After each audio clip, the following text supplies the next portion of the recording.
Hi everybody, this is Bo Sanders, and I want to talk to you about the kinds of questions that we use in a conversational church setting. I talk a lot about Church 2.0 or becoming a conversational community. Integrating conversation into church is a really important part of my view of the church, my ecclesiology. And so for some people, it's just an addition to what they already do. For me, it actually frames the entire point of our gathering and what we're hoping to get out of our time together. But I've got a lot of questions almost across the board, whether I present this at seminaries or at church conferences or in the emails that I get in response to the videos.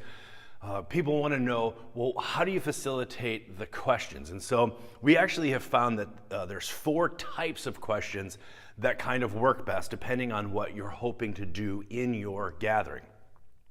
And so we found this down both at the Loft LA when I was there and now here at Vermont Hills. And so I want to walk you through those 4. So the first is the icebreaker. And the icebreaker is just in the first 10 minutes of the gathering, say after the opening song or the opening prayer, you just invite people to break up into groups of 2 or 3 and you just give them something simple. So if it was the first week of Advent, I would say, what's your favorite Christmas movie or your favorite Christmas tradition? A couple weeks ago, we were talking about, we're going to talk about Galatians. And so the question was, what's the best letter or email you've ever received? Just things like that. When we were talking about your favorite part and your least favorite part of the day, it just gets people talking. And then when you reorient them and bring them back, center them, you could either say, now you're going to be back in these conversation groups later, or you can say during the passing of the peace or during the offering, however you want to facilitate it, you're going to have the ability to move so that you have different conversation partners.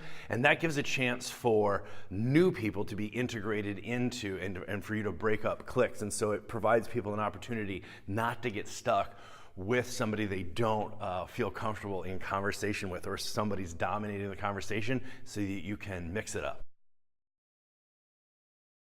The second kind of conversation that we found really works is when you give people a subject and when they give you feedback, that it actually informs your homily or your sermon. So for instance, in the week that we said, what's your favorite 10 minutes of a day, what's your least favorite 10 minutes of the day, after I reoriented everybody, centered them again, I said, I'd just like to hear, anybody from this side of the room want to volunteer an answer? And I just went around the room, popcorn style, just as people felt comfortable.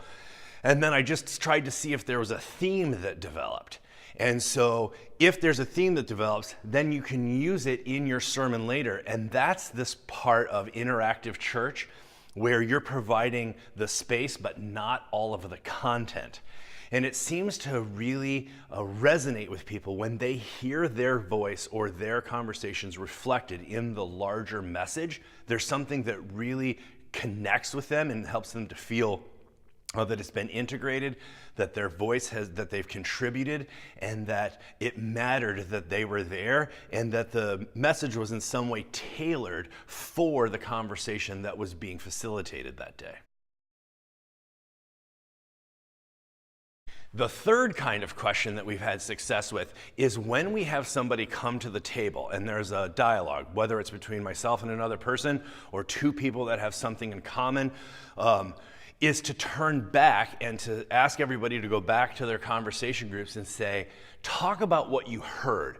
What inspired you or intrigued you? What concerned you or would make you ask questions or something like that? And let people talk about what they've heard. You can also do it after a normal sermon, but I have found it most impactful after having somebody at the conversation table. And so, but I've also done it after communion where I've said, what about doing communion that way really connects with you? Or what's the best communion experience you've ever had or something like that? What's your favorite part of the symbolism around communion? And to let people compare notes. And then you can either have them come back and talk to you at that point, or you can just let the information stay in those groups And it'll trickle back to you later in the week through your leaders or if you have appointed conversation leaders.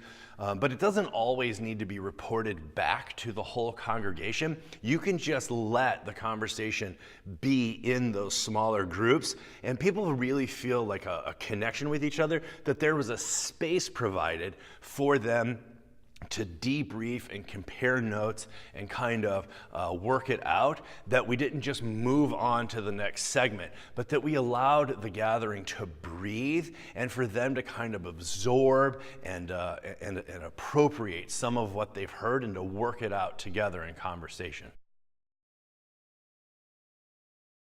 The fourth and probably most dangerous or anxiety producing is what we call bull in the middle.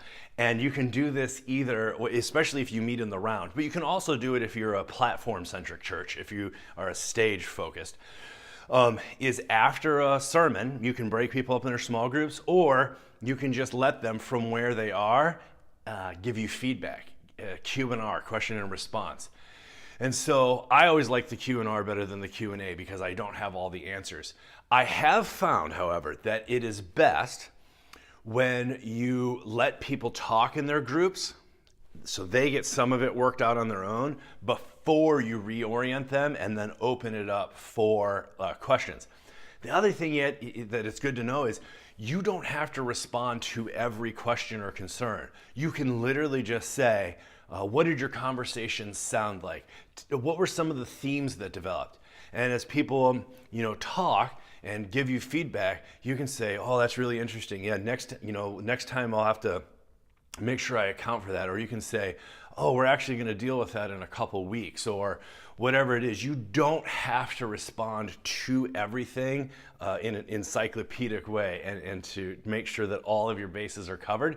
People can live a little bit in that tension. Now, if the same thing is brought up by several people, you'll start to feel the tension in the room, and then you can say something like, okay, so that's clearly something that I needed to address. Can I just speak to that now?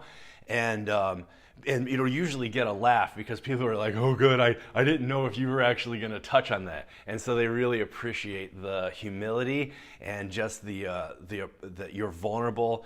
It is I will admit, it is an anxiety-inducing thing, but when you have created a culture of grace, and this is what we are as a Christian church, a people of grace, then you know that people are going to be gracious with you for the most part in what they ask, and then you can be gracious in your response. You don't have to be perfect or make sure that all of your T's are crossed and all of your I's are dotted. You can leave a little room for mystery and a little room for grace. I hope that is helpful. Those are the 4 types of questions that we have had the most success with in a Church in the Round, Church 2.0, conversational community, however you want to talk about it. Let me know if you have any further questions. I will look forward to seeing you in the next video.